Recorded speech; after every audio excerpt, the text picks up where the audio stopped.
Quando olhamos para um edifício, vemos a arquitetura, a arte, não é? A forma como ele se impõe na paisagem. Sim, claro. Mas por baixo dessa pele há um esqueleto, uma ciência que o impede de ruir. É a engenharia. Uhum. E a grande questão que me fascina é sempre a mesma. Como é que podemos ter a certeza de que as estruturas que projetamos e habitamos são absolutamente seguras, que não se vão mover mais do que uns milímetros com o vento? É a pergunta fundamental. Para mergulhar neste universo, temos em mãos um material muito interessante. É um trabalho de fim de curso de Engenharia Civil, Certo? vem do Instituto Superior Politécnico Católico de Benguela, em Angola. O autor é o Jaime de Wilson Augusto Chinda. Um trabalho académico, mas com um pé muito assente na realidade, pelo que percebi. Exatamente. No fundo, o que nós queremos perceber hoje é simples. Como é que os computadores estão a mudar a forma como se projetam edifícios de betão? E mais, o que é que isso significa para um engenheiro que trabalha hoje em Angola, onde a realidade da construção tem os seus próprios desafios? É isso. Vamos ver como ferramentas como o software SAPCAD e normas europeias rigorosas, o Eurocódigo 2, podem ou não criar edifícios mais seguros e mais eficientes. Vamos a isso. Ok, vamos lá analisar isto. O ponto de partida do trabalho é que a construção civil está sempre a evoluir. Sempre. Só que em países como Angola, a adoção de novas tecnologias não é um processo imediato. Existem barreiras, como a necessidade de formar os técnicos. E o custo, claro, o custo de softwares licenciados, que são ferramentas-chave hoje em dia. Exato. E o que é fascinante aqui é que este estudo não é apenas um exercício académico para ter uma nota. Não, de tudo. É uma resposta direta a um desafio muito prático do dia-a-dia dos engenheiros no terreno. E para construir a análise, o autor apoia-se em dois pilares. O primeiro é o Eurocódigo 2, Pois, que é basicamente o grande livro de regras, certo? O manual de instruções europeu para projetar estruturas de betão. precisamente, é o que define os critérios de segurança, os materiais, como calcular a resistência. É a base teórica que garante que todos falam a mesma língua e sigam os mesmos padrões de segurança. E o segundo pilar? O segundo pilar é o SAPCAD, que é a ferramenta, o software que faz a mágia acontecer.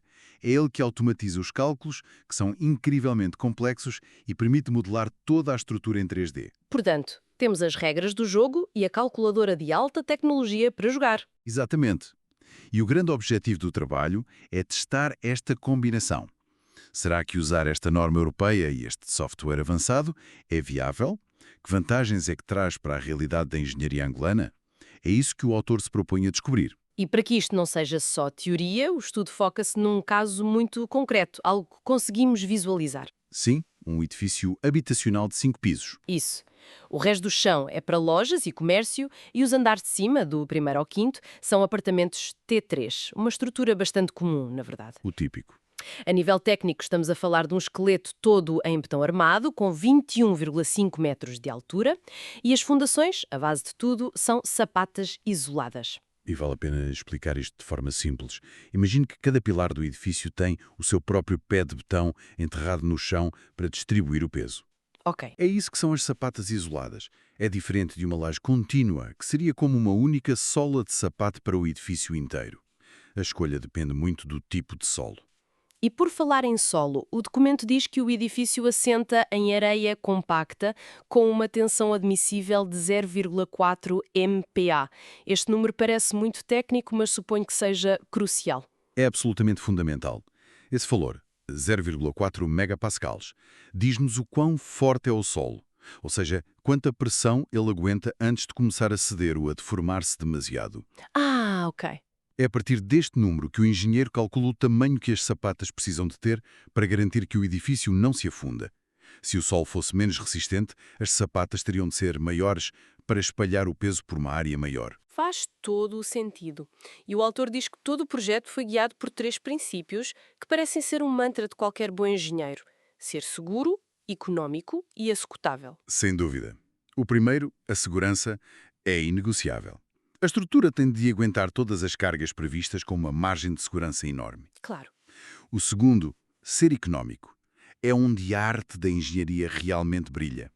Não se trata de fazer barato, trata-se de otimizar, usar a quantidade exata de aço e betão necessária, sem desperdício, mas sem nunca, jamais, comprometer a segurança. Ou seja, um pilar com o dobro do aço necessário não é duas vezes mais seguro. É apenas mais caro. Exato. E o terceiro, Ser executável é um teste de realidade.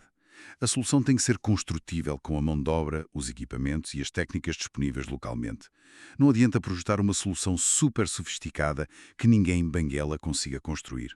E há outro ponto que o trabalho destaca, a dança delicada entre a arquitetura e a engenharia. Sempre. Vemos nas plantas que os pilares não aparecem no meio de uma sala de estar ou a bloquear uma montra de uma loja. E essa compatibilização é um dos maiores desafios. O arquiteto quer espaços abertos, vãos grandes, janelas enormes. O engenheiro tem de encontrar uma forma de fazer isso acontecer sem que o teto caia. Uma negociação constante, imagino. É uma negociação constante.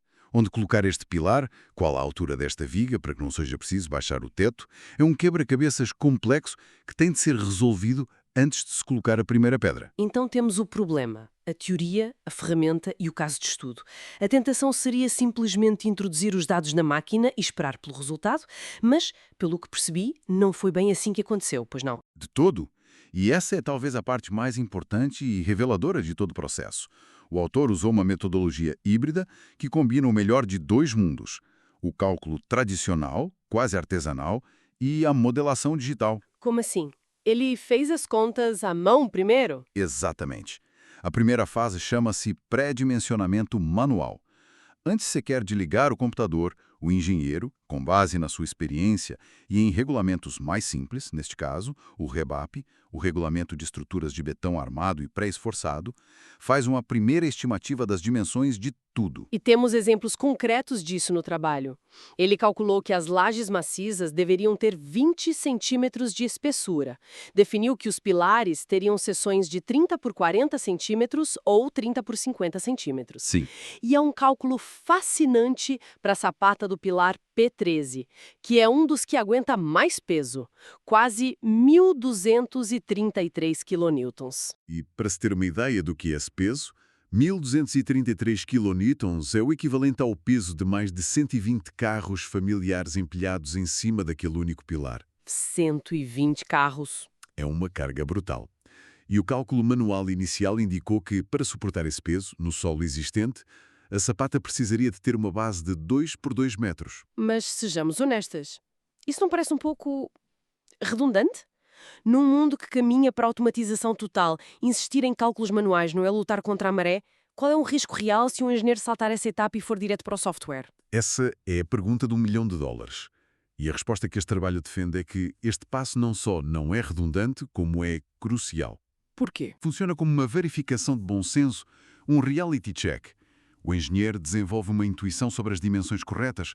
Quando o software mais tarde apresentar os seus resultados, o engenheiro já tem uma base de comparação. Ah, claro. Ele consegue olhar para os números e dizer, sim, isto está na ordem de grandeza que eu esperava, ou, mais importante, espera aí, este pilar deu 10 vezes mais fino do que eu calculei, deve ter inserido algum dado errado no programa. Portanto, é uma rede de segurança contra o erro humano na utilização da máquina. Precisamente. Reforça a mensagem central. O software é uma ferramenta incrivelmente poderosa, mas não substitui e não deve substituir o juízo crítico do engenheiro. E o risco? O risco de saltar esta etapa é o de se tornar um mero operador de software que confia cegamente no que a caixa preta lhe diz e, quando algo corre mal, não tem a menor ideia do porquê. Ok, faz todo o sentido. Depois desta fase manual de verificação, vamos para o digital. Como é que se começa a construir este edifício no computador? É como montar um Lego virtual. É uma ótima analogia. O primeiro passo no CPCAT é inserir os dados gerais. É aqui que se diz ao programa as regras do jogo. Vamos usar o Aerocódigo 2, o nosso betão é da classe C2530, o aço é o A400. E as ações a que o edifício vai estar sujeito. Exato. O seu próprio peso, as sobrecargas das pessoas e móveis, que são diferentes para as lojas e para os apartamentos, e a força do vento. Ok, então definimos os materiais e as forças que vão atuar. E depois começamos a desenhar. Exatamente. O passo seguinte é a geometria. É aqui que se desenha o esqueleto 3D. Pilar a pilar, viga a viga, piso a piso. Usando como ponto de partida aquelas dimensões que já tínhamos pré-calculado manualmente. E depois as cargas das paredes, imagino. Sim, no passo 3 aplicam-se as cargas que não são estruturais, como o peso das paredes de tijolo. O estudo dá o exemplo de uma carga de 8 kN por metro, que é aplicada sobre as vigas para simular estas paredes. E, finalmente, as fundações. As sapatas debaixo de cada pilar. E depois de tudo isto, vem o grande momento de clicar em calcular. O que acontece a seguir? A seguir, o computador faz o trabalho pesado. Executa uma análise estrutural completa, resolvendo milhares de equações em minutos. O resultado é um gêmeo digital do edifício. Um gêmeo digital? É um modelo matemático que nos permite ver como a estrutura se vai comportar. Podemos ver onde estão os maiores esforços, como as vigas fletem, como os pilares deformam. É como ter uma bola de cristal para a engenharia. E o programa diz simplesmente, ok, está seguro, ou dá mais informação? Dá muito mais informação, ele gera um relatório detalhadíssimo e, crucialmente, uma lista de avisos. O trabalho mostra um exemplo dessa lista, com mensagens como secções com reforço por puncionamento ou transverso. E isto é muito importante. Não é uma mensagem de erro, é um alerta. O que significa reforço por puncionamento? Imagine que tenta espetar o seu polegar com força numa folha de cartão. O cartão pode rasgar à volta do seu dedo. Ok. Isso é, de forma muito simplificada, o puncionamento. Acontece na ligação de um pilar a uma laje de betão. O pilar está a empurrar a laje e há o risco de a laje rasgar à volta do pilar. E o software avisa? O software está a dizer ao engenheiro: atenção, neste ponto, para evitar que isso aconteça, tive de calcular uma armadura de aço extra, um reforço específico, verifique se esta é a solução mais adequada. É um diálogo, não uma ordem. Percebido? É o software a levantar bandeiras amarelas para que o engenheiro investigue. E depois desta análise toda, a grande questão. A estrutura do estudo de caso é segura? Sim, os resultados da análise mostraram que sim. O software permitiu verificar cada elemento ao pormenor. Por exemplo, todas as vigas foram verificadas contra a sua capacidade de resistir à flexão, quer dizer, o dobrar sob o peso, e ao esforço transverso. E a conclusão foi? A conclusão foi clara. Cumpriam todos os requisitos do Eurocódigo 2. E o trabalho foca-se muito nos pilares, especialmente nos deslocamentos.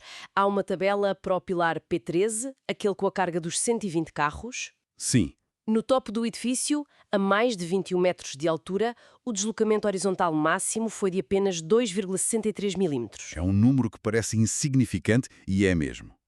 É menos do que a espessura de uma moeda de €1. 2,93 milímetros. Parece minúsculo, mas para uma leiga é difícil ter a noção. Num edifício de mais de 20 metros, qual seria um deslocamento que já começaria a ser preocupante? Estamos a falar de centímetros? Exatamente.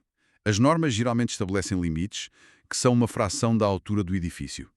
Para um edifício desta altura, um deslocamento de vários centímetros já seria um sinal de alarme. Não porque ia cair, mas Não porque fosse necessariamente colapsar, mas porque poderia causar problemas não estruturais, como fissuras nas paredes, quebra de vidros ou até desconforto para os ocupantes. Portanto, um deslocamento de menos de 3 milímetros no topo indica uma estrutura extremamente estável e rígida. ok. Mostra que o sistema de vigas e pilares está a funcionar de forma muito eficaz para resistir às cargas laterais como o vento. Então o que é que tudo isto significa no final do dia? Qual é a grande lição? A conclusão do estudo é que o projeto é estruturalmente viável e que a metodologia usada a combinar o pré-dimensionamento manual com a modelagem no software é uma abordagem muito robusta, permite otimizar o projeto, garantindo um controle de qualidade muito elevado. Ou seja, a ideia principal que retiramos deste trabalho é que ele aponta um caminho para a modernização das práticas de engenharia, não só em Angola, mas em qualquer lugar com desafios semelhantes. Sem dúvida. Não se trata de uma guerra entre um engenheiro antiga e a máquina, mas sim de uma colaboração inteligente. É precisamente isso. E o que isto nos mostra é uma mudança de paradigma. O papel do engenheiro do futuro não é ser uma calculadora humana melhor, mas sim ser um questionador de calculadoras. Um questionador de calculadoras? Gosto disso. A sua maior mais-valia é a capacidade de formular as perguntas certas para a máquina, de interpretar os resultados de forma crítica e, acima de tudo, de desconfiar das respostas fáceis. Quase como um detetive que usa tecnologia de ponta, com análise de ADN e balística, mas que no final confia no seu instinto e na sua experiência para juntar as peças e resolver o caso. É a analogia perfeita. A tecnologia dá-lhe as pistas, mas é o detetive que tem de as interpretar. É incrível pensar na responsabilidade que recai sobre o engenheiro.